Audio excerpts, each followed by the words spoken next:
안녕하세요. 혹시 요즘 만성 피로나 몸이 좀 붓는 느낌 자주 받으시나요?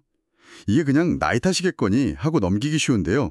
사실은 이게 신장이 보내는 좀 조용한 경고일 수도 있다고 합니다. 네, 맞습니다. 만성 신부전이라는 게 초기에는 증상이 거의 없어서 침묵의 살인자라고도 불리거든요.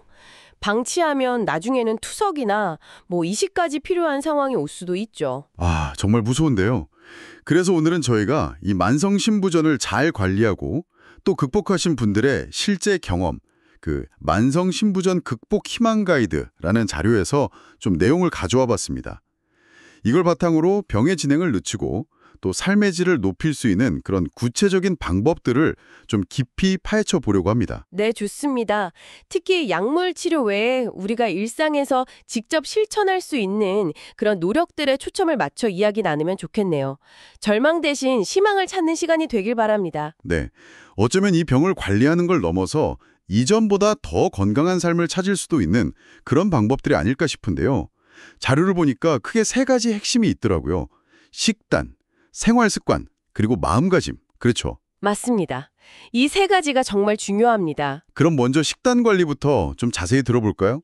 그 60대 박선희님 사례가 있던데 당뇨합병증으로 신부전 진단을 받으셨다고요? 네, 박선희님 같은 경우는 처음 진단받으셨을 때 부종도 심하고 피로감에 식욕 부진까지 꽤 힘드셨다고 해요.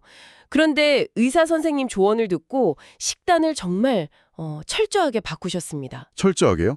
구체적으로 어떻게 바꾸신 건가요? 핵심은 신장 부담을 줄이는 거예요. 그러니까 저염, 저단백, 저칼륨 이 세 가지 원칙을 지키는 거죠. 예를 들면 원래 곡물 요리를 좋아하셨는데 맵고 짠 찌개 대신에 맑은 국 위주로 드시고 소금간은 거의 안 하셨대요. 대신 들깨가루나 향긋한 허브 같은 걸로 맛을 내셨다고 하고요. 와, 갑자기 염분을 그렇게 줄이면 음식이 좀 밍밍하게 느껴질 수 있을 텐데 대단하시네요. 그럼 단백질이나 칼륨은요? 그건 어떻게 관리하셨어요? 네, 처음엔 당연히 쉽지 않으셨겠죠. 그래도 건강을 되찾겠다는 의지가 정말 강하셨던 것 같아요. 단백질은 딱 정해진 하루 권장량, 그걸 넘지 않으려고 노력하셨고요. 칼륨 같은 경우는 이게 또 중요한데 칼륨 많은 채소 있잖아요. 시금치나 버섯 같은 거요. 이걸 그냥 드시는 게 아니라 물에 충분히 담갔다가 한번 데쳐서 그렇게 칼륨 함량을 낮춰서 드셨다고 합니다. 아, 채소를 데쳐 먹는 게 그냥 식감 때문이 아니었군요. 그게 다 이유가 있었네요. 그렇죠. 신장 기능이 떨어지면 칼륨 배출이 잘 안 돼서 혈중 칼륨 농도가 높아지면 신장에 무리가 갈 수 있거든요. 그런 세심한 노력들이 모여서 결국 6개월 만에 신장 기능 수치도 안정되고 부종도 눈에 띄게 좋아지는 그런 결과가 나타난 거군요. 네, 맞습니다.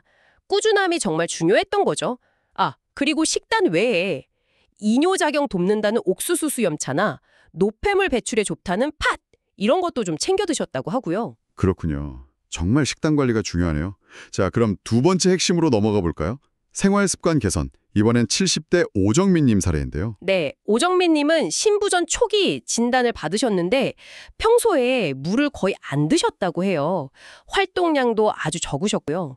그래서 늘 무기력하고 쉽게 피곤해하셨다고 합니다. 물 마시는 습관 들이는 거, 이게 은근히 어렵다는 분들 많잖아요. 오정민님은 어떻게 하셨을까요? 운동은 또 어느 정도로 시작하셨는지도 궁금하고요. 오정민님은 일부러 물병을 항상 옆에 두셨대요. 눈에 보일 때마다 조금씩, 아주 조금씩 자주 마시는 습관을 만드신 거죠. 한 번에 많이 마시는 것보다 그게 더 중요하거든요. 운동은 처음부터 무리하지 않으셨어요. 매일 한 30분 정도 집 주변을 그냥 가볍게 걷는 것부터 시작하셨고요. 그러다 조금씩 시간도 늘리고 거리도 늘리고 또 컨디션 괜찮은 날에는 계단도 좀 오르내리고 하셨다고 합니다.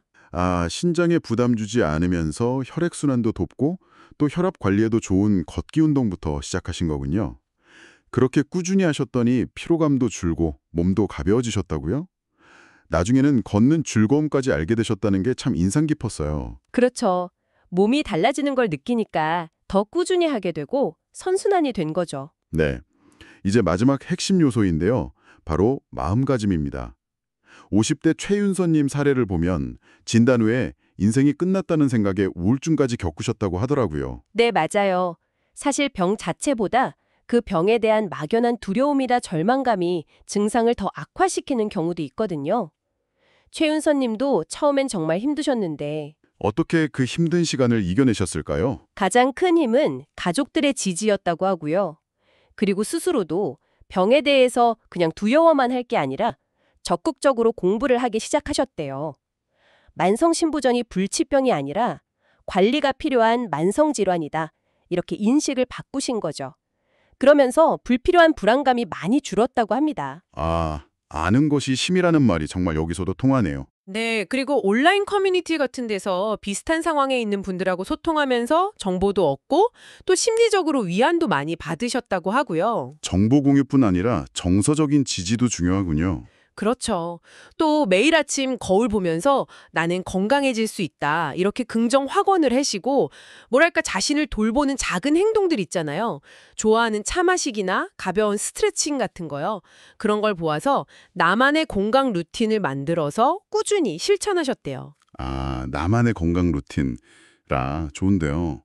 그렇게 작은 성공들을 쌓아가면서 자신감이랑 희망을 다시 찾으신 거군요. 네, 바로 그겁니다. 결국 만성신부전 관리는 오늘 살펴본 것처럼 어느 한 가지만으로는 좀 부족해요. 올바른 식단, 그러니까 저염, 저단백 식단 잘 챙기고 또 적절하게 수분 섭취하고 규칙적으로 운동하는 거. 그리고 마지막으로 병을 잘 관리할 수 있다는 긍정적인 마음가짐까지 이 세 가지가 정말 잘 조화를 이뤄야 가장 좋은 효과를 기대할 수 있는 거죠. 네, 오늘 저희가 나눈 이 이야기들이 지금 혹시 비슷한 어려움을 겪고 계신 분들께 작은 용기나 실천할 수 있는 힌트가 되었으면 좋겠습니다. 마지막으로 이런 질문을 한번 던져보고 싶어요. 오늘 이야기한 식단, 활동, 마음가짐 이 세 가지를 꾸준히 실천하는 것이 단순히 신장 건강을 관리하는 차원을 넘어서요. 어쩌면 진단 이전에는 미처 생각하지 못했던 어떤 더 깊은 수준의 전반적인 건강, 또 삶의 활력을 가져다 줄 수도 있지 않을까요? 여러분의 몸과 건강을 대하는 방식 자체를 좀 근본적으로 변화시킬 수 있는 가능성에 대해서 한 번쯤 생각해 보시는 건 어떨까 싶습니다.